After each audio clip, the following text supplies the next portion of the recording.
Now the panel which is going to come here and deliberate and enlighten you all is formed of the bankers, the great economist, industrialist, the expert of you can say settlement, IBC, NCLT or whatever. So all this together are going to pool and exchange their ideas, share their knowledge with you all, that how this mission, $5 trillion economy can be achieved in 2024. First of all, can be achieved by 2024. If not, by what time and what are their views about it? First of all, the Managing Director of State Bank of India, Mr. Arijit Basu, the Central Chairman, who had on my request agreed to moderate this panel, because he is the man who is at the helm of the affairs. You know, the State Bank of India, the size of State Bank of India, maybe 45 lakh crore or 50 lakh crore of business. 40 lakhs crore of business. So we have here Shri Arijit Basu. Next is the Chairman of Union Bank of India, a former MD of Pfizer and Wyeth Lab, Shri Keval Handa.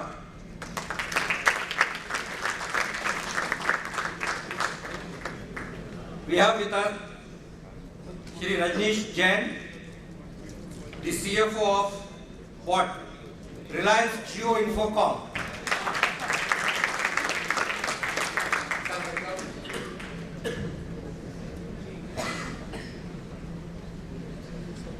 I am just seeing Mr. Ghosh here, Soumya Kanti Ghosh in front of me, the Chief Group Economist of the State Bank of India.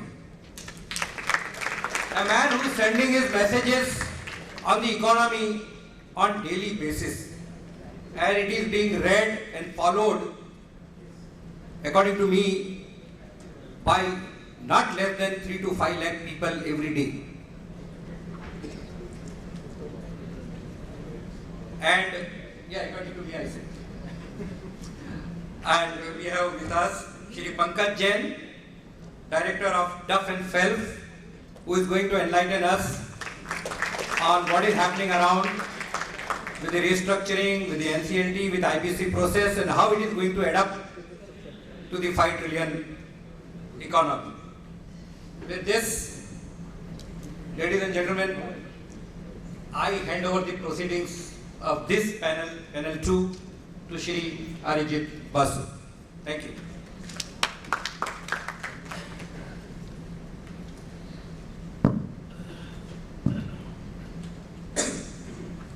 Good afternoon, everyone. Sunday afternoon. So we'll try to keep it as focused and as valuable as possible for all of you. We have a wonderful panel, as Mr. Ajmera said. At the outset, I'd like to thank Jito and Mr. Ajmera. He is an old friend of not only anyone in SBI, but I think in the banking fraternity. So when he made the request, I think we could not but be here. Very briefly, I tried to outline what the way in which the panel may like to take this on.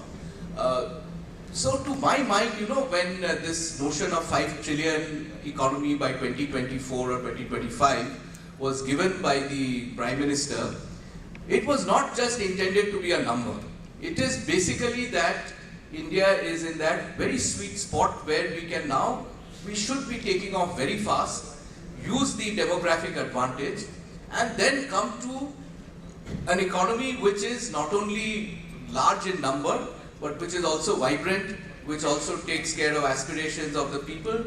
And India being a poor country, we are able to lift even more numbers of people out of poverty. I think that is what it means. Whether it becomes 5 trillion or 6 or 10, we will have to see. And as I said, most importantly, the demographic benefit that India now has, how do we take advantage of that as quickly as possible? So I think some of the things that we may want to discuss today, you cannot keep the global perspective out of it. So, and very quickly, some of the things that are happening in the global economy right now are also as momentous as what happened maybe after the Second World War, to my mind. One, of course, we know the march of technology, the evolution of digital, but it is also how capitalism, because when we talk of economy, we talk of market-based economy. And even China, which is perhaps the largest economy which follows a different political and social model, is wedded to the market economy. So the future of capitalism itself, so many of you would be reading the Financial Times, and for the first time, Financial Times and Economist are two magazines which basically are not just reporting news, they advocate the movement of economic trends. And now Financial Times has gone on record to officially say that capitalism is necessary, of course, but it is capitalism. Business is there for profits, but business is also there for a purpose. And the first thing, they have a very renowned commentator called Martin Wolf. So he came in, I think just 2 days back, and I read the article where he says that this trend of productivity has actually fallen in the US. Which is still the largest economy in the world. It had grown to about 3% at the peak, somewhere about 10-15 years back, and Soumya would advise us more on that, but it has fallen. And so technology is doing wonders, but at the same time it is completely changing the dynamics that are operating. We all are concerned about what happens into the world when artificial intelligence really comes in a big way. Will it displace people and all that? So that is the broad global context. And what role finance plays in this? Because this is an economics conclave. So according to Martin Wolf, he says that there has been what is he called rentier capitalism. That is, there is a set of people who have really gained in the last 10, 15, 20 years beyond what was the normal gain that they should have had. And primarily they have been in the finance sector and so on and so forth. So that is one context. The other context is the changing dynamics of global trade. So it's just not that Mr. Trump and the Chinese president are warring. They are warring for a specific purpose. The benefits that came from the global cooperation, the benefits of that seem to be wearing off, and how that plays a part. And when we in India, we need to be cognizant of these changes which are happening in the world, because in isolation we can go nowhere. Because in fact the healthy increase that we had in trade and export and import was partly contributing to the high growth rate phase that we had, say, up to 2012. And since then it has come down. So that is one global context that probably all of us, when we discuss, will touch. In the Indian context, I think a couple of things are important. One is, I think there is a much more exuberant mood today in this audience than when Mr. Ajmera came to invite me. So when he invited me 10 days back, he thought that we'll all come here and we'll be able to think of ideas of how to dispel the gloom. And that gloom has been dispelled by the recent announcements. But then we must keep it in context, because it is only for the short term. And when you are going and looking at something in the medium and long term, you cannot ignore the short term. You cannot have the Indian economy continuing to slow down and things and so on and so forth. The government and everyone together has to address that. But at the same time, we should not get too taken up when we discuss the medium term and the long term trends. And there, I think some of the things that we need to discuss, and for which one which I know as a banker is the twin balance sheet problem that the economy has faced, with both the corporate balance sheet being over leveraged and banking sector going through a huge stress in the last 3 or 4 years, from which we are just about to come out. The other thing that I probably would be very important in this scenario, maybe advisors like working with Duff and Phelps. They will be able to tell us how we can use this stressed asset opportunity to actually give a fillip to the economy. There are investors who are looking at India very closely. We know that from State Bank, how that can work out. And of course, even more fundamentally, how disruption, and who better than Rajneesh to be able to speak on that. So I think these are the few things I thought that we will touch upon. It will be an open discussion. I will just point out some leading thoughts and they will be able to answer. And what we discussed was that we would like to make it more participative. So Mr. Ajmera has given us 1 hour's time. We would like at the most to finish our conversation within the next 35 to 40 minutes, and 20 minutes will be, you are most free to ask questions. We also need to learn. So the first question I would address to Mr. Keval Khanna. The reason is that he is now heading one of the large banks. The problem that I enumerated of the twin balance sheet problem in the economy, he is witnessing or trying to address that through strategic changes in the bank that he is heading. But apart from that, he comes from the other side as well, having led a very good company for quite some time. So your thoughts on, and manufacturing again is very critical to the whatever thing that we are looking at not only in the short term but also in the medium and long term. So your initial thoughts on how do we first try and visualize, 5 trillion, as I said, is only a number. How can India become a middle income country? I think that is what we want to say as quickly as possible.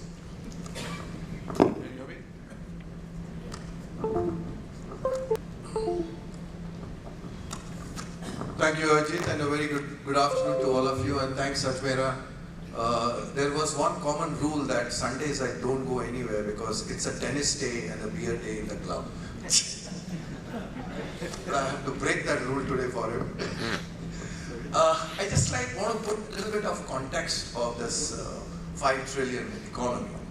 A few months back, maybe a year back, our Prime Minister talked about we being a leading power. There was no 5 trillion that time, mind you. We being a leading power in the world. That was his statement, and he said this because he saw that world is responding to India. Now, when we talked about leading power, let's get a little bit of historical perspective. During the Cold War, when Nehru was there, we were sort of non-aligned country and highly regulated country. Then came Indira Gandhi, and we became a sort of more controlled country and maybe self-reliant and so on and so forth. And you saw the growth rate being around 3 to 3.5% of GDP was growing. It was 1991 when actually the things happened to change. And for the first time we talked about collaborations. And it's for the first time that we collaborated for almost with 30 countries globally. And that change happened. UP region saw around 7.5% of growth in GDP. But now, the question that we are asking is, are we leading power? Are we going to be a leading power? There is a US consulting group, we said, we at the most today is a swing country. We can only help to change the balances, nothing beyond that. Can be a leading power with 7.5% GDP growth? The answer was, we could be a pole, but not a very strong pole. A pole is like China is a pole, US is a pole today, European Union is a pole. We could be a fifth pole, that's all, by 2050. Now, what do you need to do to be a leading power? One of the important things to be a leading power, that's how the 5 trillion comes in the picture, is to grow double digits. The economy has to be continuously sustainable growth of double digits. Second most important is we need to build up our military capability. That's very critical to build military capability. Third, to be a leading power is the entire process of the democratic dispensation and state growth. Then only a country can talk about being a leading power. Now, apparently the Prime Minister doesn't want to speak of a leading power for what political, geopolitical reasons. But he is now talking about 5 trillion economy after that. And that 5 trillion economy is mainly because he's talking, because that nobody will object globally. But when you say you're going to be a leading power, there are going to be political opposition across the world. And that's why the change in the narration or narratives that has happened, I just wanted to put you across. It was not the 5 trillion that came first. First came the leading power. And we are still moving towards being the leading power. And believe me, I do not know we will achieve 5 trillion, but the undertone is our investments which is happening in military and defense. We're going to be a leading power in few years as we go along. So given that is the background, I thought I'll also. Now coming to the entire process of 5 trillion. It's a vision. Like in corporate, they say you have a goal, you have a vision. But where is the system thinking happening? Where is the entire metrics being developed for achieving $5? Little bit of ad hocism is happening, and we saw that in the budget, plus post reaction, and then again some concessions and so on and so forth. But to achieve that 5 trillion, there is a long journey. And that journey is not an economic journey, as Ajit was discussing with me rightly. It's not an economic journey. There is a Buddha's, Gita's quote which says that the journey between us and the great goals, the obstacles that are not those obstacles matter, but the lesser goals matter the most. And the lesser goals are very critical for this country today. This is the human development, the environmental issues that are happening. You look at the glaciers, the water rivers in the north, or you look at the rising sea levels, you look at the death of the species that are happening. Those lesser rivers and critical. Between 1980 and 2014, 1/3 of the incremental income has gone to 1% of the population. And 1% of the population today owns 73% of the wealth. I know Geo guys are here, but I still make the statement. But that's, nobody's discussing about. I am not very, up on 5 trillion, but I'm saying that let's discuss this in a holistic manner. And then whether you achieve 4 million or 4 trillion or 3 trillion, it doesn't matter. But that discussion is more critical than 5 trillion. Now coming to 5 trillion. Sir, you want on the banking sector? Well, I spoke to somebody. I said sometimes I have to wear the official hat, sometimes I have to take my hat. Being a Sunday, I will take my hat out today. The mergers has created a lot of expectation and hope that the bank will come back and bonds and revive the economy in short and long term or middle term, and then fundings would be available and so on and so forth. No question about that. Every bank has got enough of money now. Liquidity in the bank was always there. The capital adequacy was not there. Now we are meeting the capital adequacy now. And the lending will start. But this time it's not going to be as easy it was a few years back. Let me warn you also. The entire appraisal systems have gone. If you are triple B also, we don't look at you. The entire way of looking at funding has gone. There are no phone calls coming from the top to fund Ajmer or somebody else. So, kahan jayega bichara Ajmera? So there is a challenge, I am telling you. Therefore, more than bank lending, it's now up to you to tighten your processes. Get your ratings improved. Get your credibility improved. Once you do that, you will find a great partners among us. So that lending process is going to be difficult. Monitoring process would be also tougher. We have a whole lot of system now. We have a whole lot of things that we can know exactly where you are going wrong, what type of games you are playing with the banks. We can now spot that very faster. So all your diversion of money, using one, overcharging and all that may have some challenges going forward. So I'm also warning you on that. So that process is also. So given that these are required for the bank to do it, because what has happened in the past experience is that we actually doled out the money, and that's the consequence that we are facing today. Is this a solution for future, Arjit? That's your question. Is the bank, public sector bank are going to be the future lenders? I think that short-term problems have been solved, but systemic problems still continues. You know better than me and State Bank, the systemic problems need to be addressed at the bank's end. And I think that's where the challenge would become as we look at funding in a big way for $5 trillion economy. I think I will rest my case here because the many speakers are there. I'll come back. Thanks. No, I think the context was very well put by Keval. Since I come from State Bank, I think apart from being the moderator, I need to add to what he has said on how the banking sector perceives this.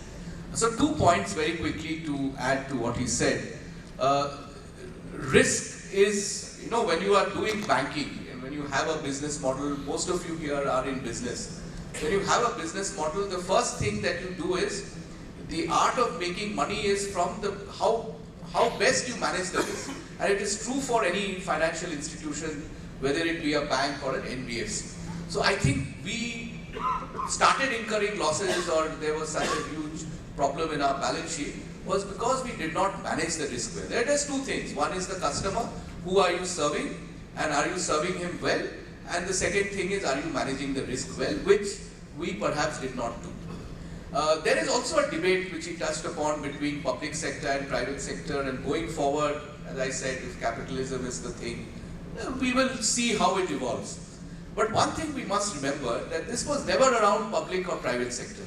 The banks which got into stress, the two largest private sector banks at that point in time, were in the private sector, apart from State Bank, which of course we are the largest.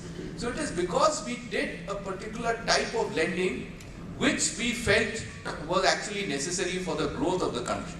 So that is something, when we are talking of 5 trillion, you need, I think one of the fundamental changes which happened even post-World War in the US was the highway system which Truman built, which he had started building before that, or the railroads even before that. So you need infrastructure, and infrastructure funding was required. The largest private sector bank today, good for them, they have set up a model which is to be emulated. But as Keval says, that the problem is, when you want to finance the best companies in the world, we are all ready. Isn't it? The best rated companies, the top companies, everyone is ready. Whether it is an HDFC bank or an SBI or a Union Bank, all of us are ready. It's just not, the rating is only an indicator. It is we have to develop our skills in lending to the ones. So this entire NBFC problem which we witnessed was never a problem of liquidity. There was enough liquidity with us. I had enough money to lend. But I stopped lending to others, and in SBI we have still tried to make sure that the oil has kept moving. Otherwise things would have completely collapsed. We faced a challenge with the ones which are, say their total AUM is 4,000 crores or 5,000 crores. Obviously they will not have the best rating. But how do we distinguish? That is where our credit skills come in. And how do we make sure that these have a proper business model? The cash flows are visible. How is it that it will come? And there is a business case. So all the larger MSMEs, the NBFCs which finance the MSME or the real estate sector, how do we do that? So I just wanted to make that point, that when we are going forward and looking at 5 years, 10 years down the line, I think this entire finance ecosystem will not only have to look at the best quality banks, we need quality, but at the same time our ability to take risks beyond which are normal should also be kept in mind. I would now like to turn to Rajneesh, because in my initial remarks I said that technology has already played a role, and now the way it has played the role, some of it is hugely beneficial for the world and for India, but some of it, as Keval was also pointing out, has led to what today Financial Times is going and saying is excess profits beyond what is required, or rentier capitalism. And while disruption is necessary to make it consumer friendly, how do we see the world? Do we, so we have monopolies like, what they call GAFA, Google, Amazon, Facebook, Apple. Virtually I have forgotten the number, it is 40-50% of the top 500 companies in the world. Reliance Jio is probably an Indian indication of what has happened. So disruption is necessary, consumer benefit is necessary, but how does he see, companies like his company or others in the technology space, and how does India leverage them to go forward? Thank you, Jito, for giving me this opportunity. Way back in 2002, I think 2001, 2002, when Mukesh Bhai was just setting up the present ARCOM. And in one of the board meetings, there was a discussion on how do we really scale up. And our marketing folks were giving a lot of examples, and one of them was telling that presently the number of subscribers are around 25 million, and we are really scaled up to achieve 50% of the market. One thing that Mukesh Bhai said, he said, you're talking of 20 billion, what about the 780 million left out? I think that is the context of the discussion today. So at that time, the population of the country was 800 billion, and that is how he referred that while we are talking of 20 million subscribers who are there in the market, we are really not talking of 750 million subscribers who are really left out. So 5 trillion to me is just a number. I personally believe that the way our Prime Minister Narendra Modi has really ushered in digitization, this one digitization factor is alone to give you a 5 trillion economy.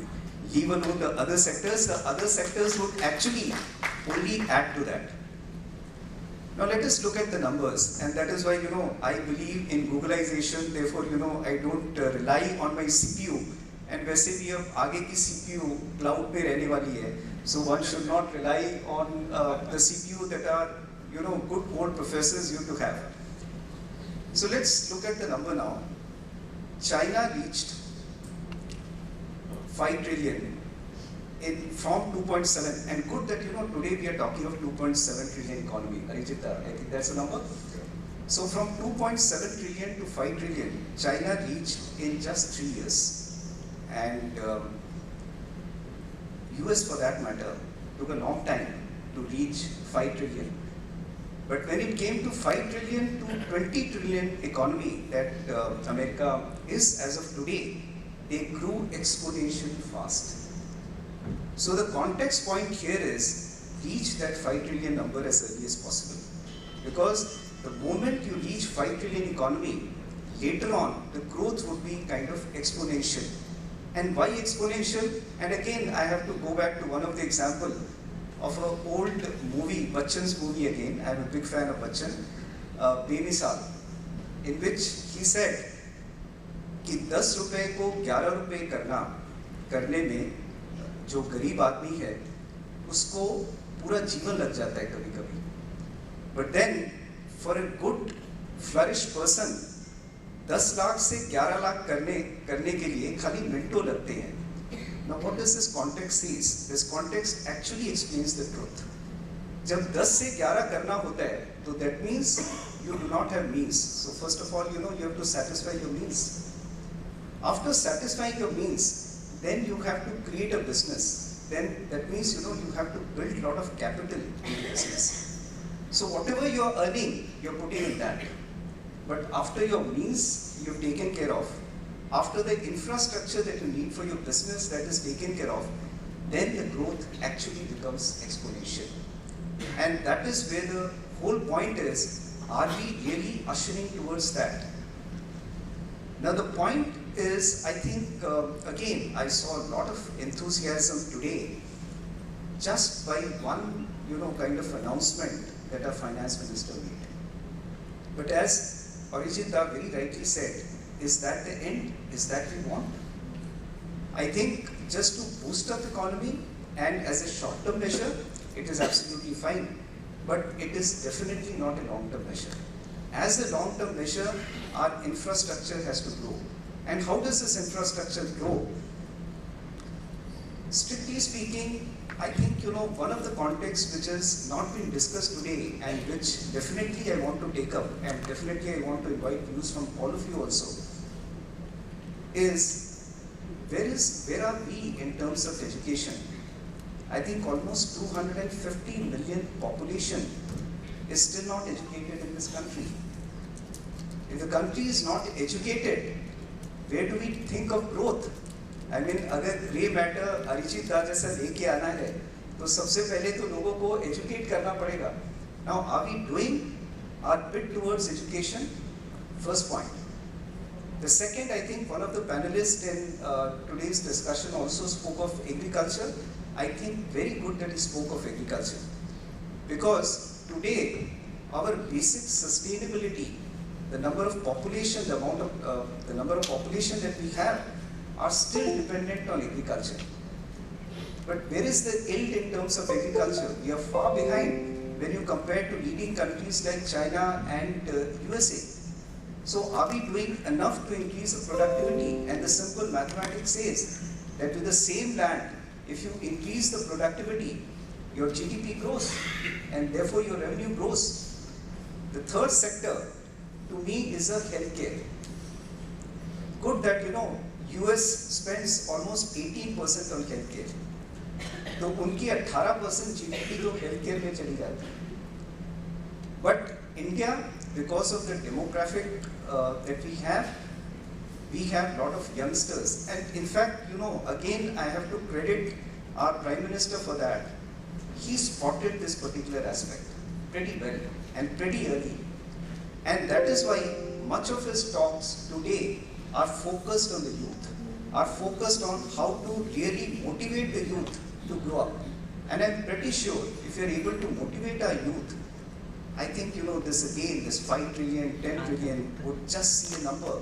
And you just see to it that by 2030, we are talking of 5 trillion, we are actually going to be 10 trillion economy. And I'm very, very positive about that. Let's say, in terms of healthcare, what is important and how, we are trying to create a web around these three sectors which will actually lead to India's growth. And there comes digitization.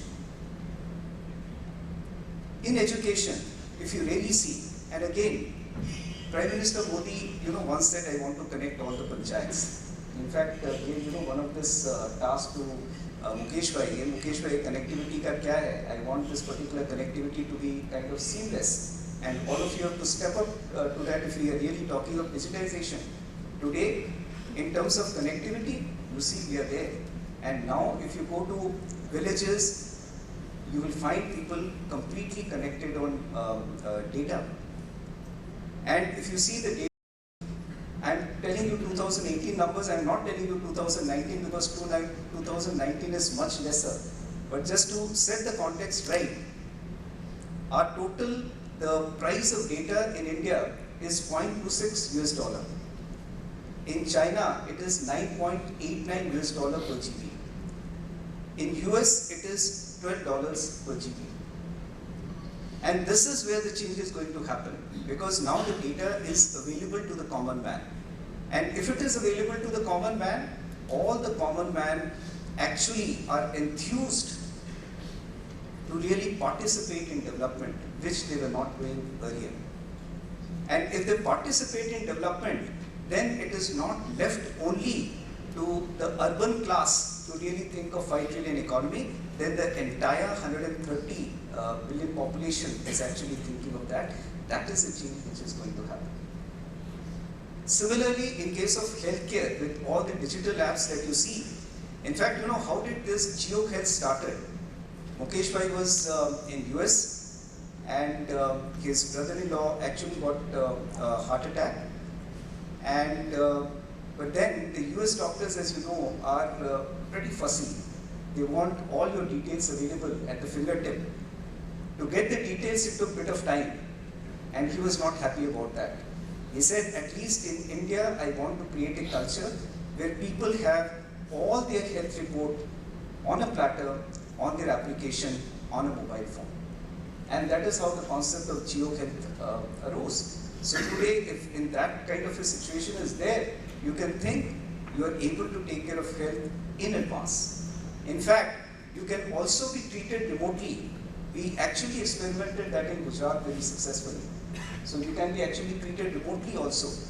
In agriculture, now a lot of apps are actually available which actually tells you how much water to use, how much pesticide to use, when is the right time to actually take the crop, when is the right time to sow. So that means digitization is going to the core of Indian economy. And I think these three sectors, I call them infra sectors, and if these infra sectors are taken care of, this 5 trillion, 10 trillion, 20 trillion, Arijita would be a number. Absolutely. Very, there is no gainsaying the fact that investments in social sector, use of the tremendous digital capabilities that we have built, as Rajneesh rightly suggested, and how do we leverage, that the point that he made upfront, that the rural sector has to somehow be captured. We have 16% of our GDP coming from virtually more than 50% of the population. And this is the aspiring, the younger population. How do we bring them in? And I'm sure that with the steps that are being taken across but we need to do it very fast. I think this is one phase in which we cannot go up. Yeah, please. Just one I would like to add on is the manufacturing sector. It's unfortunate that our manufacturing sector is today just about 17%. If we really want to achieve a 5 trillion economy, that sector has to achieve 25%. Now that's where the opportunity lies in a big way. And I think digitization also is going to help a lot in that sector to do. And that is related with exports also. So I mean, that's another way. How do you bridge that gap is very critical. Absolutely. In fact, very well put. I was going to lead Soumya into that. So what we do with Soumya is whenever we feel very gloomy, we turn to him. He gives us very optimistic figures. And number one, and I'm not joking, number two is many of his thought processes which he sort of visualizes tend to come around. And you might be knowing that in some of the decisions that the government has been taking in the recent past, a lot of contribution from our bank has been through his this thing. So I think Soumya, Mr. Handa, what Keval said about manufacturing being equally crucial. When we are talking of social sector, it's not gainsaying. And there I think we went on a path between say 2007 to or even earlier 2000 to 2012, and it was necessary. But it ran into all kinds of problems. One was a problem of risk was not properly addressed. But even beyond that, how do we, we had a twin balance sheet problem. So corporates were over leveraged. Now they have deleveraged to an extent which is turning negative for the economy. How do we address that? And when you address this issue, how is it that it gets captured? Indeed, if you can give some thoughts of how it can dovetail into the global economy, and because there is a problem there as well. So if you could address that. Thank you for giving me this opportunity. I will just digress a little bit and add to Mr. Rajneesh's point before I get into this manufacturing quantum, is that I think 5 trillion, as you said at the beginning, is a number. But let us put some of the numbers in perspective in the last 4 years to see how it has evolved. In 2014, the size of the Indian economy was 2 trillion. That was the 10th largest economy. In 2008, it is supposed to be as 2.7 trillion, and estimates are it could be at 2.9 trillion. So that means every year we are incrementally adding around 0.2 trillion to our economy, which at an exchange rate of rupees 70 makes it around 15 to 20 lakh crores. Now the estimate is that this year the GDP estimates are at, for the budget it could be a little bit lower because the growth estimates are being revised downwards, is at 211 lakh crores as on March 2020. Now the number was 190 lakh crores as on March 2019. So even if I assuming that the number goes to 200 lakh crores or something like that, that means that incrementally we may have to add, now we are adding around 50 to 20 lakh crores per year, incrementally we may have to add around say 25 to 30 lakh crores per year in our quest for a 5 trillion economy. So that's the number. But the other side is that there are examples which show that as you move towards the larger economy, the time lag gets lower. For example, India to move to 1 trillion economy, I think this took us around 57 years. And now China did it in 4 years. I mean, this quadrupled, it's doubled its the trillion, and it made it 4 times larger in 8 years. So there are examples before that. But the point is that right now we need to focus on the immediate priorities, and I will come to the priorities in a minute. Now let me just get into some of the numbers again, because here also I think we sometimes don't get the importance of the numbers. For example, some of the numbers which we have done. In 2013, the total number of accounts which were linked with the Aadhaar bank accounts were 56 million. Today this number is at 870 million and is growing. The total number of transfers through these all these schemes, government schemes, is 7.5 lakh crores cumulative for 340 crore accounts over a period of 2014 to 2018. The total number of taxpayers have gone up from 29.7 million in 2014 to 66.8 million in 2018. The total number of digital transactions per day is now 98 million. It was less than 6 million in 2014. The total number of, if you look into this, in terms of the formalization of the economy, it was less than 5%, I think 4 to 5 years back. Now it is more than 20%. So whichever way, and I don't speak about the Jan Dhan accounts, which is now around 400 billion. So basically, so now if you look into make a comparison of the numbers actually are humongous, but whether that, I mean, corresponds with the 5 trillion, that's a different thing. So talking in terms of numbers, it's actually, India has made a significant progress.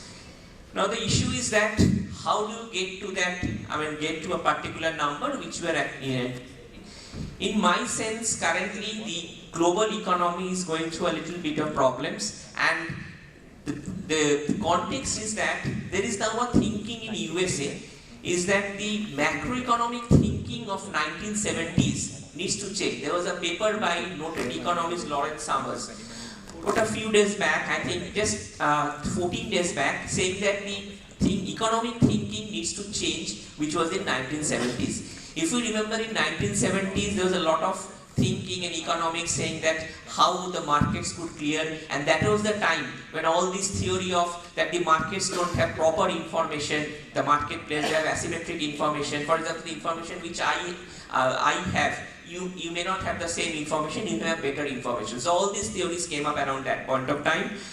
But at that point of time, why the theories came up was that the interest rates were at significantly high levels and the inflation rate were at significantly high levels. Now fast forward to 2019, 40 years down the line, and for the last 11 years, the inflation rate has been consistently low, the interest rate has been consistently low, and the global economy is actually going through a significant period of stagflation. And monetary policy announcements have not been able to do, because we had an era of negative real interest rates and monetary policy has not been able to lift the economy. So from that point of view, there's a thinking now is that whether the use of fiscal tools in a proper manner could do the trick, and the argument that fiscal policy fuels inflation and other things, that could be debated, because as of today, the link between inflation and output has broken down in most of the economies because of increased digitization, and that's the power of having more digitization. Another number here which I just forgot to say is that the total number of digital transactions was 1.5 lakh crores in 2000, I think in September 2016. Today this number is actually jumped 4 times. It is close to 6 lakh crores if you take all the credit card, debit card transaction into account. So, given that context that the use of fiscal policy could be used as a policy tool, and I'm glad that the government has actually, and we have been saying that for a long time, and I'm glad that the government has actually done and bite the bullet in terms of announcing these counter-cycle policy measures on Friday. Now, what are the implications of these measures? I think obviously you will hear in the economic circles that it will lead to an enlargement of the fiscal deficit. But let me tell you that fiscal policy tools in India are often misunderstood and it has often been devalued because there has been several examples of it being used badly. For example, loan waiver is the most important point of that. So that's why sometimes you don't understand what it could do.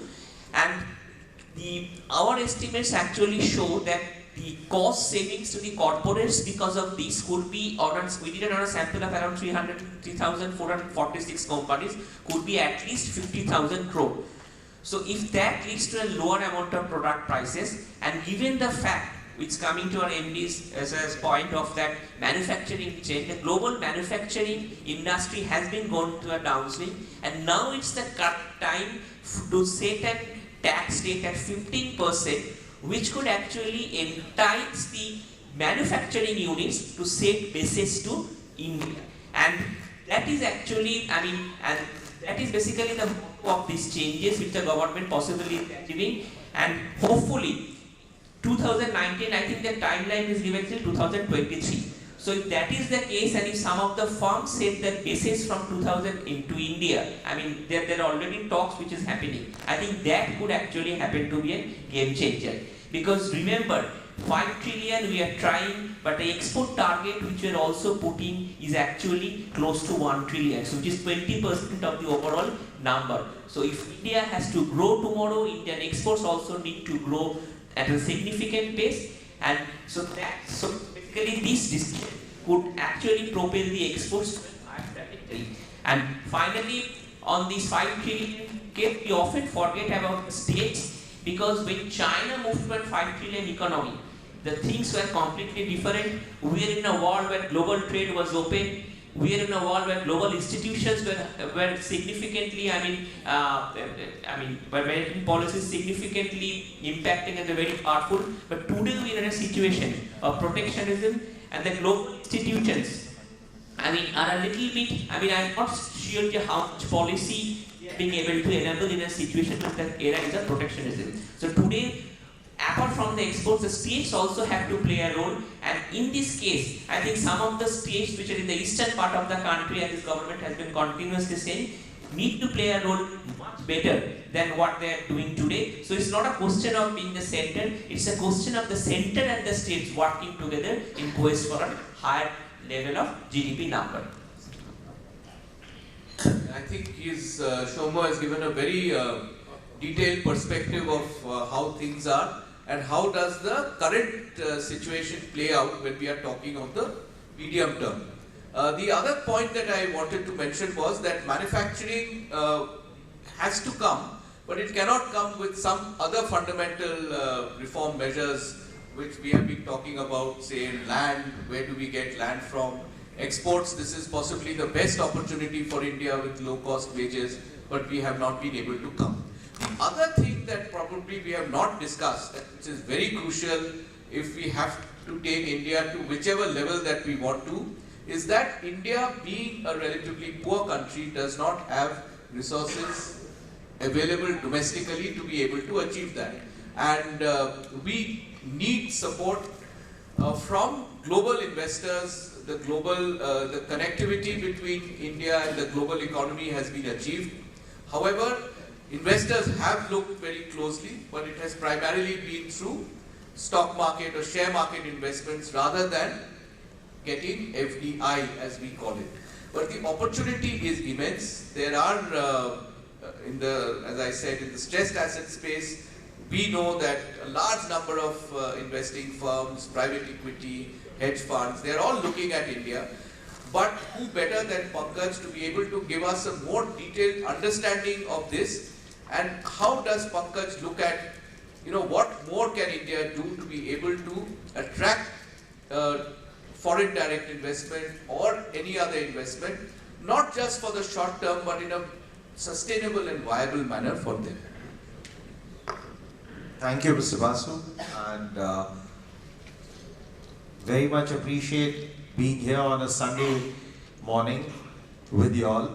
So, let's briefly go back, the last 20, 30 years. We had the 91 liberalization wave, a whole host of foreign companies came in here, lots of JVs, alliances, partnerships were struck. There were structural imbalances still pending. So whilst it was easy for us to get into these partnerships and to forge alliances, breaking off one always tended to be cumbersome. India's rankings in the ease of doing business, thanks to our long-drawn legal processes, the complexity in the various courts have always pulled our rankings down. Now, partnerships once formed, someone wanting to break away, foreign investors, be it large MNC corporates, be it funds, be it financial hedge players, always found it difficult to exit. 2003-04, we had a wave of private equity funds started coming in, and there was a lot of euphoria, optimism. You had a lot of deals which went on till 2008-09.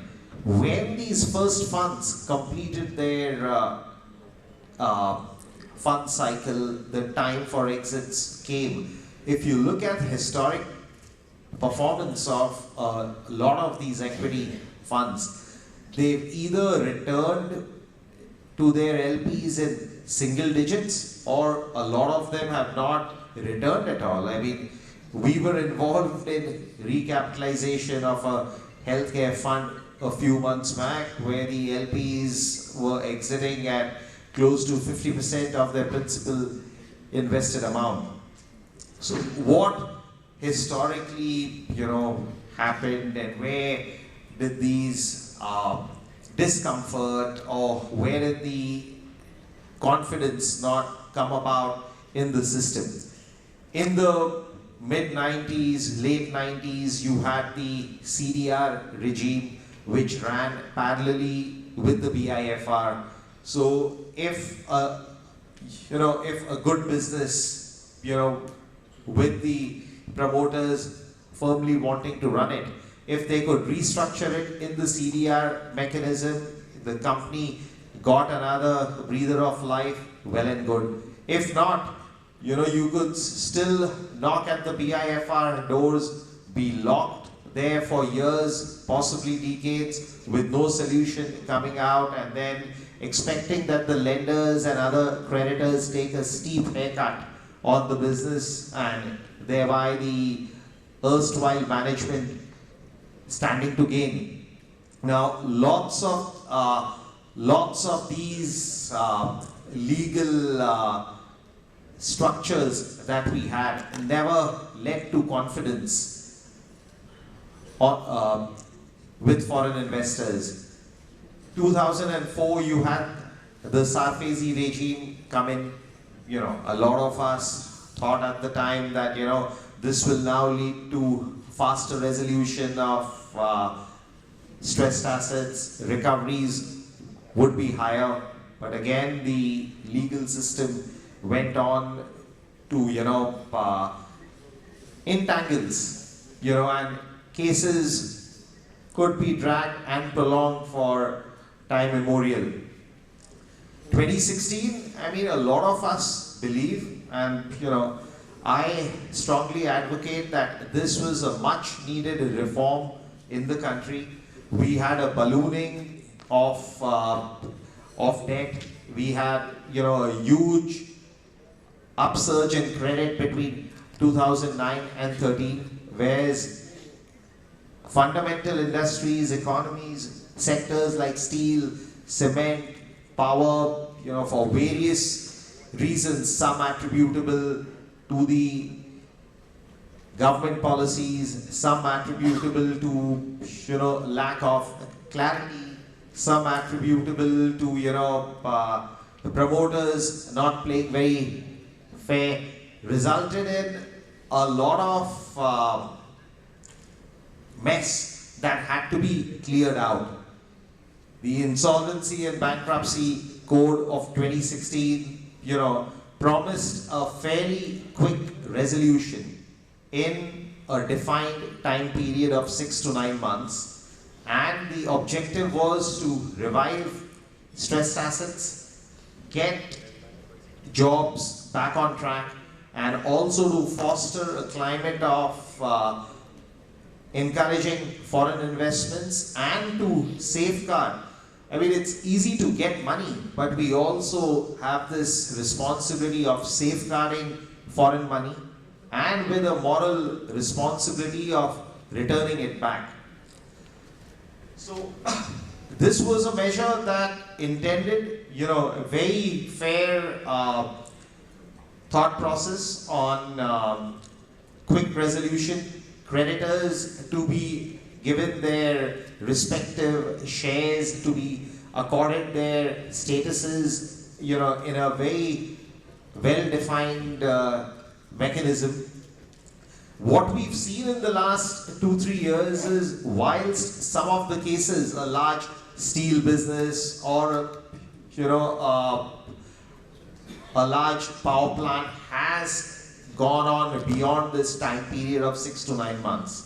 And there have also been a lot of amendments that have taken place. This is undoubtedly resulted, in a lot of important statistics. Historically, before the IBC Act, the recovery for Indian banks was to the tune of 26%. After this, recovery rates have roughly been between 40 and 45%. Historically, to resolve an NPA, it would take us on an average of 8 to 10 years or probably even longer. Now, this at least has set a defined timeline. It exceeds at times, but at least there is some clarity and a window there. Stress funds, there have been deals there. People have, a lot of my friends in London and New York have been increasingly talking about investing here, not only in secondaries as buyout of bank debt, but also in primary money, investing in some of these stressed assets directly, taking longer term bets on the Indian economy and the Indian ecosystem. So if you map down the journey to what it has been over the last 3 years with the IBC coming in, 2,000 odd cases have been registered so far. About 50% have been filed by trade creditors, operational creditors, about 40% by financial creditors, and 10% by others. And I think it's had a very fair progress on the sentiment, on the investor sentiment. It's also had very good long-term forecast for the growth of the economy. Whilst we'll continue to have some of these short-term blips, some of the cases wouldn't get admitted in times, cases would get elongated in the courts, but overall, yes, I think a step in the right direction to the regimes that we've seen over the last 3 decades. This comes across as a very promising and a defining moment for India's financial systems. We will still see some evolution here. The banking and the financial services firms are not yet covered in the IBC. Probably going forward with what you see of the NBFC trouble brewing up, you might have a legislation coming up to cover financial sector firms as well. But going forward, I think it would, these are all amendments and steps done in the right direction to bolster more investment in the country. Thank you. I think he gave a very good perspective on the changes that have come, including the IBC. And as a banker, I would say one thing. We know all the problems that we are going through the IBC process. But as he rightly pointed out, it is better than what it was in the past. And IBC is not the only solution. You know, we need to look at options. So I think we've covered a whole range of ideas as to how we can go. I think many of you would have been thinking on these lines. Before we open it up, just one round for everyone else if we have missed out. For example, Keval has been, as I said, now he is in finance, but he's also led manufacturing. So some last thoughts very quickly from all of us before we open it up to all of you for questions. Thanks, Sajid. I think, to really kickstart the economy, the taxation is one measure that reducing the corporate tax has been taken. But for a manufacturing, it's more important that the consumer demand goes up. Taxation is slightly mid-term now. And for consumer demand is immediate and the money in pockets of the consumer is critical. So, though a decision has been taken on taxation, a lot of decision needs to be taken on GST very quickly. This is a one area which is impacting everybody, from companies at the top or the consumers and the way these spends are happening. Therefore, the rationalization of GST, both in terms of rates as well as of simplifying the GST, is very, very critical. I think the number of GST accounts are still very, very less. Though it's gone up, it's very less.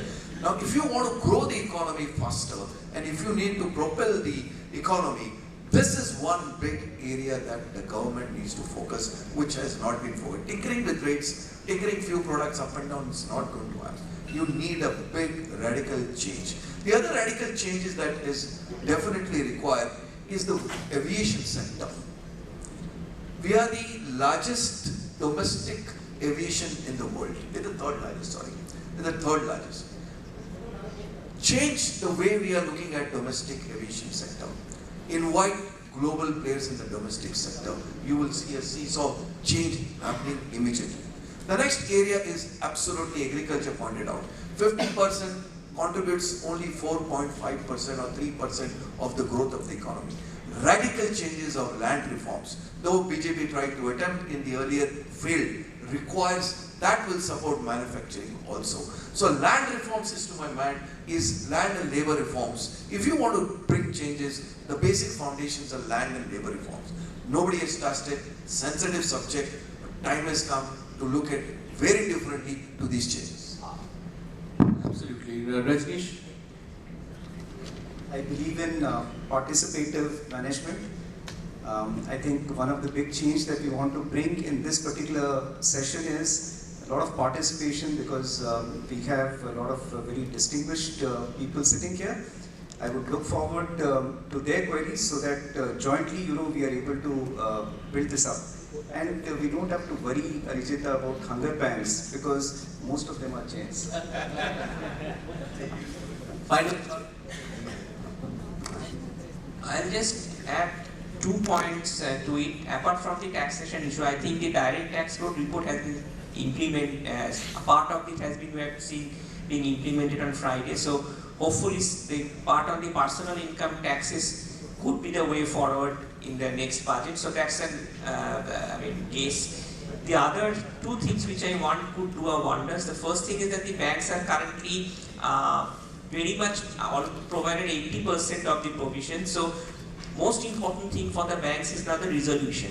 So for that, I think the IBC code has been doing well, but maybe some reforms in the IBC sector that which we can discuss if there is time.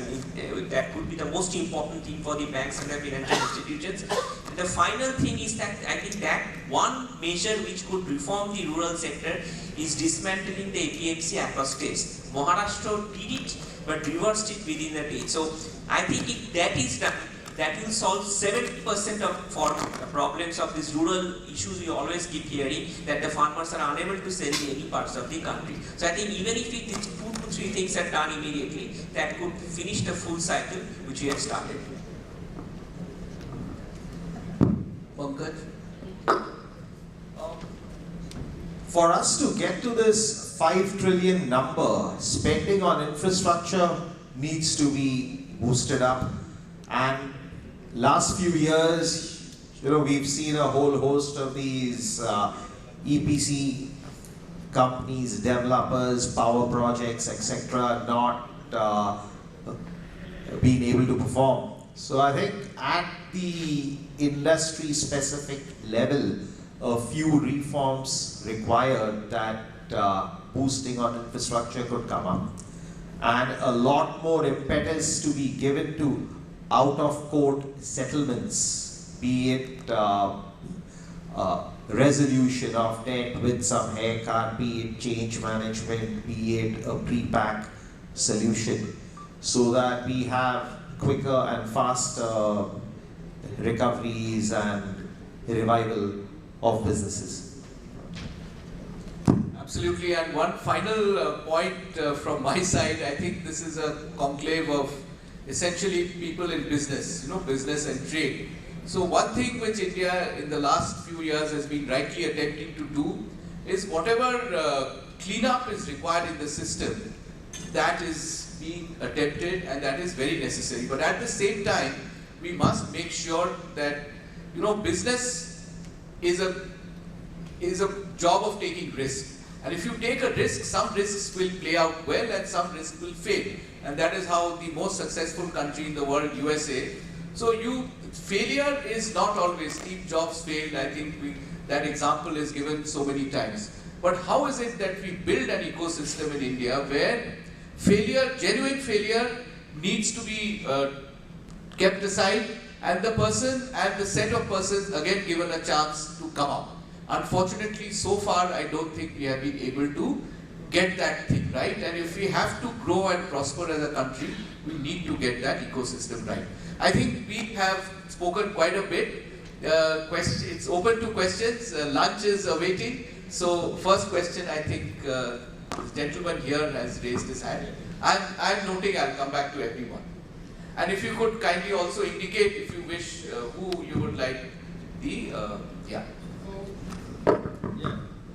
So my question to you, sir. This question actually I wanted to ask for last 15 minutes, but in your concluding remarks, you have taken the some words out of my mouth. So you talk about the risk management part. How the financial ecosystem has changed in the last 20 years, that except those cases where there is a compliance deficit, and those are the wrong cases 20 years back. And every other case, it was, by the financial system, bankers. Yes, business was a problem, but it was also a problem. Today, the financial system is unforgiving. Any problem is zero and one binary system. Look at the last 2 to 3 years. There has been credit issues, but overnight, the consistency of a company going forward has completely collapsed. Overnight, one day. How do you suggest, so as a bank, how do you manage this risk management? And what do you suggest to a company professional, how to navigate the VUCA system? So as I said, and some of us have attempted to address that question.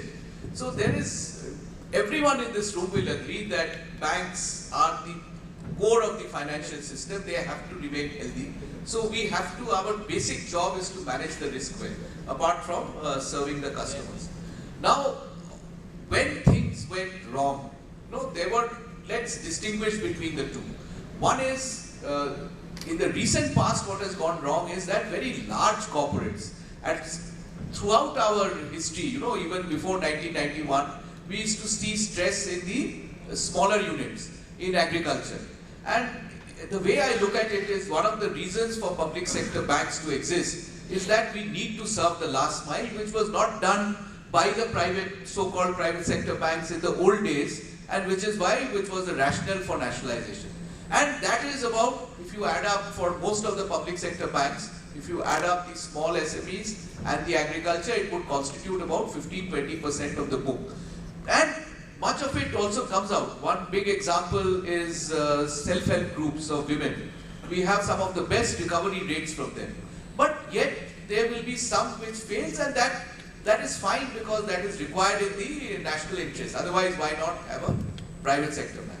The mistakes that we made in the larger corporates, some of it were basic mistakes in appraisal of credit, which is why we need to revamp our policies, which we are doing. So we have also guided people in the recent past. For example, in highways, we have revamped our policy in State Bank. So there is a HAM policy which is much more secure, but even within the HAM policies, there were deficits. So people, the promoters, the concessionaires, they have come around and they are slowly accepting it. So that is one part.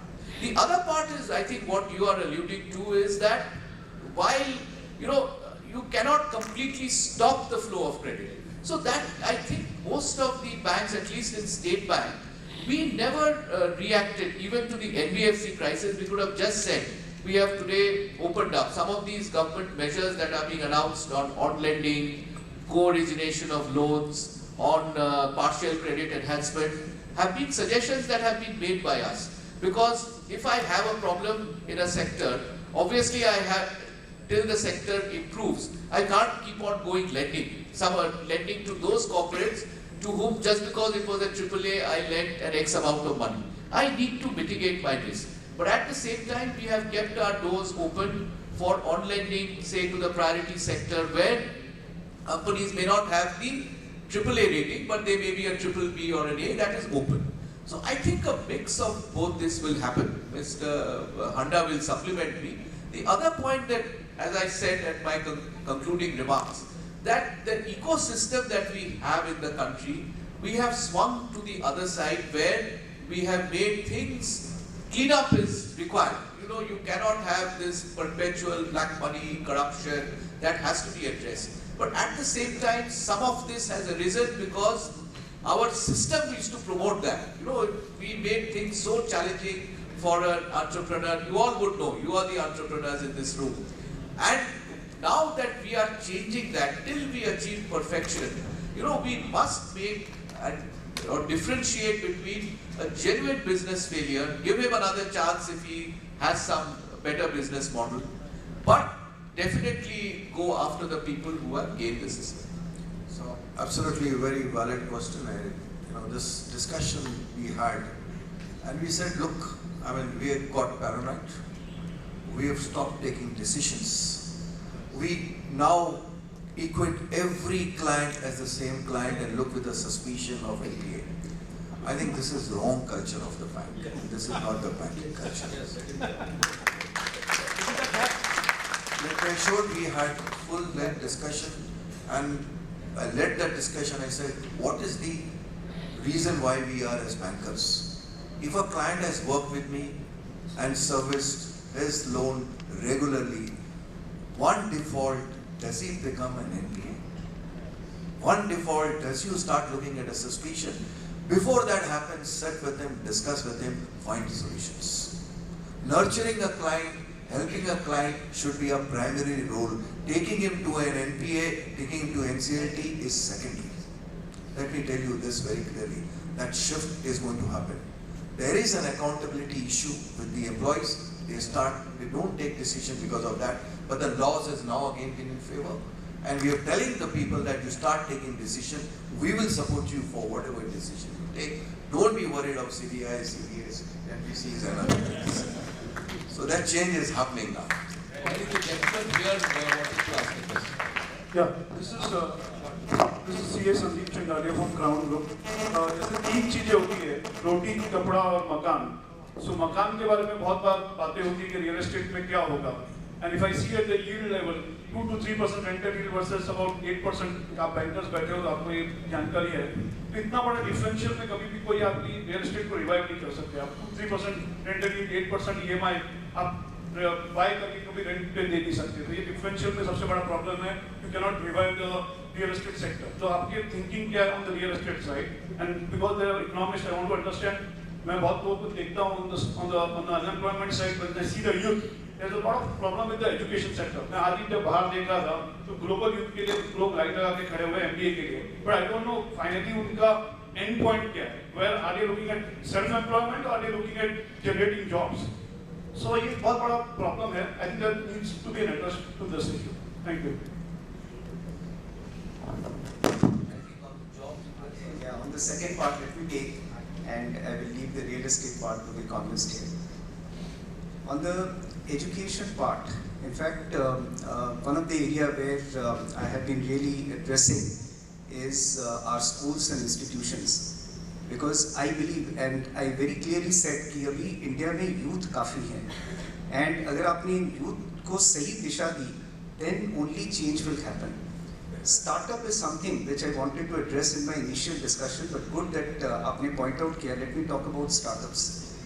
आप virtually देखिए what have startups done in this country, and you just see the example of what Ola has done, what Uber has done, what Flipkart has done, and what Swiggy has done for that matter. In fact, Nandan had been to my office some time back. Very young guy, IT पढ़ के आया, and just with a creative mind, he has been able to change not only for himself, but also he has changed the ecosystem in which the country operates.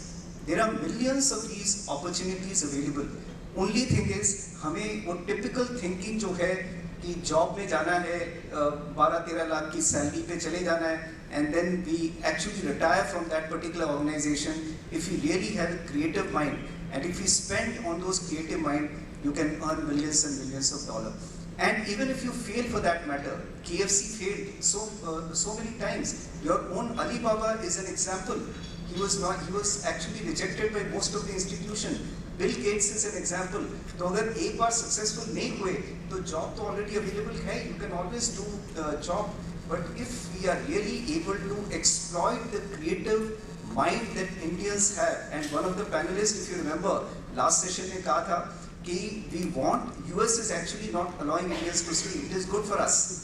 तो अगर ये reverse brain drain होता है India में, with all the creative brain that we have, we can actually do wonders. So Swiggy का एक example लीजिए, और जो मैंने example बताया, और आप देखिए कि वो trillion economy की जो हम बात कर रहे हैं, वो क्यों possible है. और यहाँ पे तो हम चैन लोग हैं, तो हमारे यहाँ entrepreneurship spirit तो पहले से, फिर आपको funding देनी. और आपको एक छोटा सा example देता हूँ entrepreneurial spirit पे.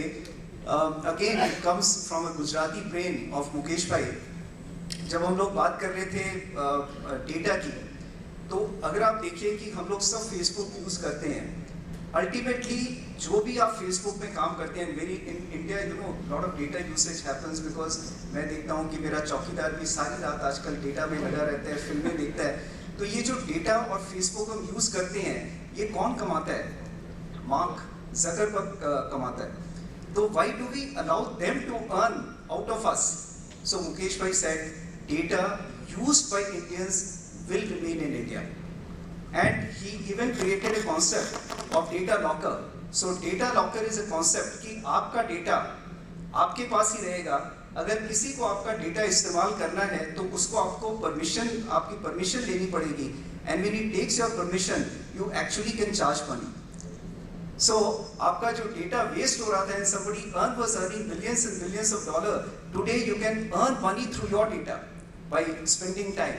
This is what Indian brains are all about. And as you rightly said, most of us are baniya sitting here, and that is why I wanted a lot of interaction to happen, because मुझे पता है कि ये जो 5 trillion, 10 trillion economy के ideas है, ये businessmen से ही निकल सकते हैं, and जैन से बड़े businessmen use it. I think you had another leg of the question around real estate. Would you like to? Real estate sector में revive करने के लिए time लगेंगे, because अभी जो unsold units हैं just still at high levels, and after this RERA and other things, the problem is that कि उसमें cash is out of the system.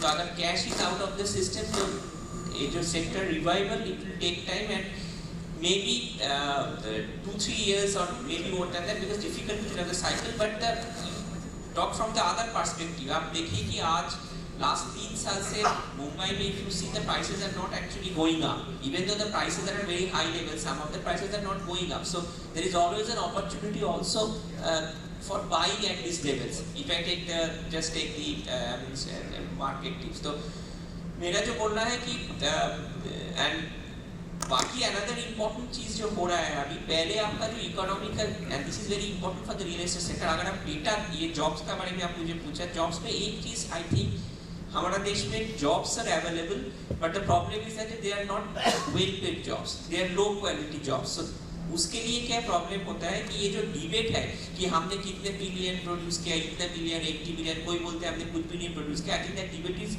completely flawed and that debate should not even debate that number. We produce jobs but the jobs are of very poor quality sometimes, and उसके लिए ये जो wage का आपको जो demand का problem होता है, because आपका अगर wage growth नहीं हो रहा, अगर आप 4,000 5,000 listed companies उठा लेते हैं, उसका जो wage growth है that is less than 10%. Real wage growth कम है, but the point is that, and if I come back to that, employment में जब तक we are unable to produce high quality jobs, we will not be able to reach that level which we are aspiring for. And my sense is, and एक बात मैं बोलने आपको भूल गया कि पहले हमारा जो फॉर्मलाइजेशन रेट था बहुत इकोनॉमी का 95% था, इनफॉर्मल 5% फॉर्मल. आज का दिन उसके बाद जैसे ही हमने ये सब चीज चालू किया था, फॉर्मलाइजेशन रेट बढ़ के 25 से 30% हो गया. आज का दिन वो formalisation rate is going down. तो उसका मतलब ये है कि लार्ज पार्ट ऑफ इकोनॉमी जो पहले इनफॉर्मल था फॉर्मलाइज्ड हो गया, और ये डिस्ट्रक्शन आपने देखे 2 साल में इतने बहुत आपका ग्रोथ में कम हुआ. I think now we are almost towards the end of that. तो जैसे इसको हो गए the numbers तो आप आएंगे, पहले जो बाद में the numbers which will come, I think these numbers will actually be for the better. No, I think this mic is creating a problem. Yeah, no, I switched it off. So I think we'll time to take one last question from this gentleman here. Yeah. My name is Girish Jain. You know, one of the requirements for reaching a $5 billion economy would be having adequate and good infrastructure in the country.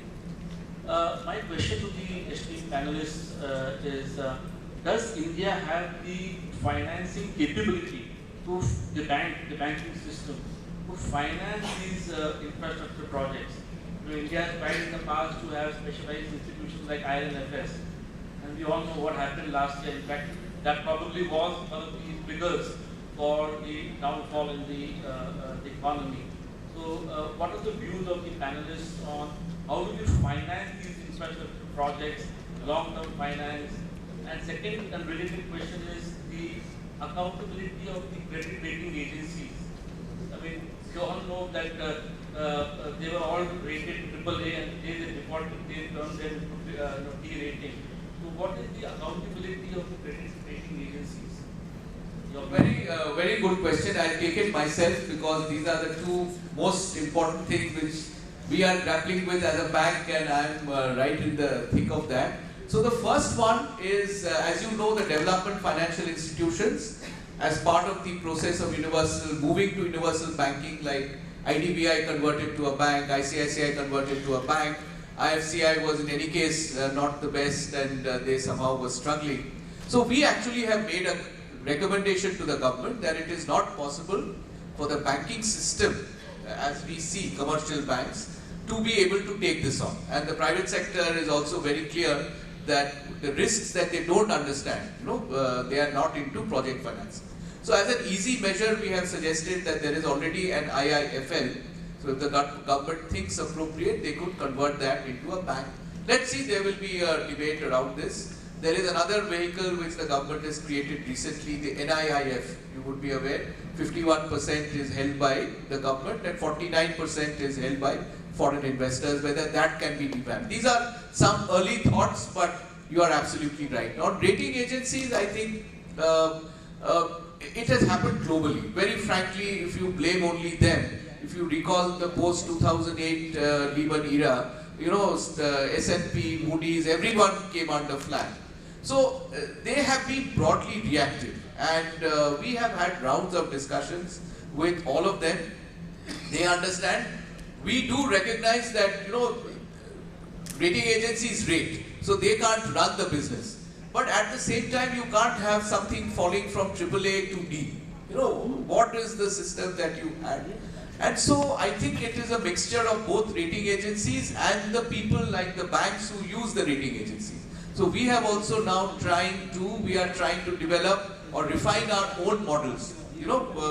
People, maybe we can take it offline. I think all banks are doing this, and Pankaj will add something to this. This is how we have to address. It has to be an ecosystem which improves rather than only blaming the rating agencies. Pankaj.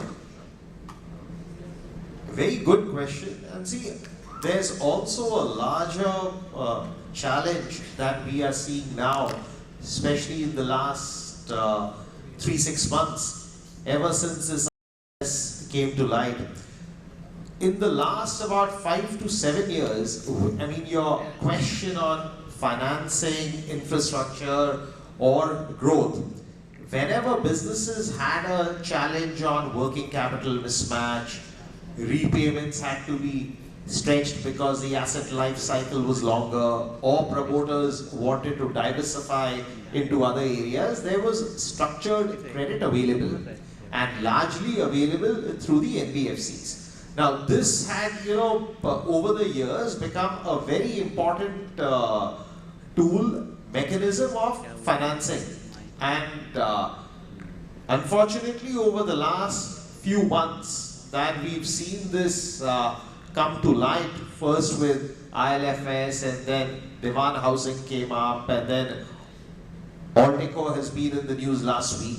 So you will see a couple of quarters, or probably even 4 odd quarters for this, the shadow banking or the other, financial system, non-banking financial system in the country to evolve.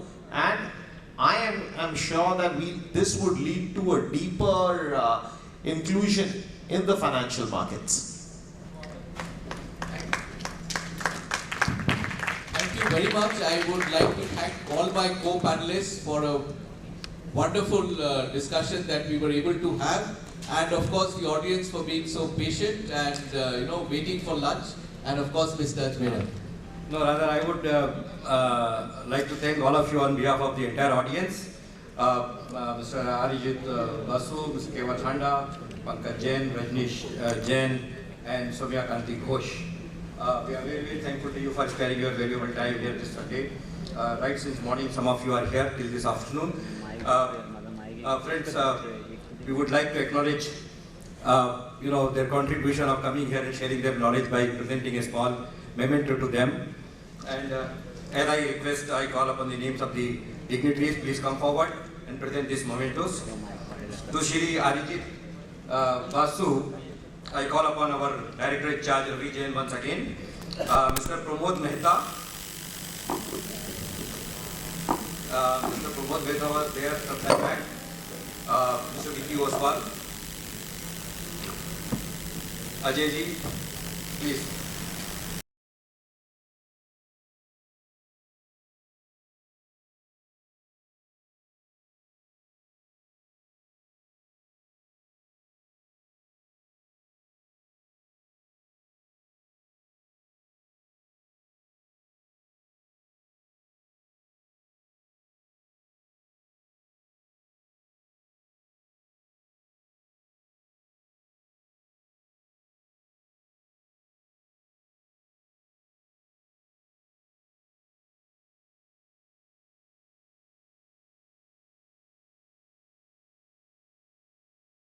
Dasani ji and Prakash Nevijan ji Jain. Ashok Bhai, Ashok ji Kothari, आइए.